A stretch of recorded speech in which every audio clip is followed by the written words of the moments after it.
how to put cash on delivery in Swiggy. In order to use cash on delivery on Swiggy, you simply want to select the pay on delivery or COD option at the payment stage when placing your delivery order in the app, and you'll pay with cash or sometimes UPI to deliver the person upon receiving your food. So basically what you want to do is open your Swiggy app onto your device, browse the restaurant and add your desired food item to your Swiggy cart.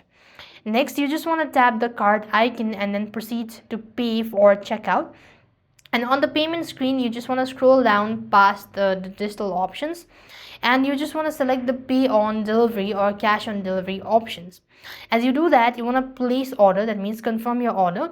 When the delivery partner arrives, pay them in cash, or sometimes they might offer UPI digital payments. Through cash is standard for COD. So this way you'll be able to put cash on delivery in Swiggy. I hope the video was helpful. Make sure to like, share and subscribe. Thank you for watching. See you in a next video.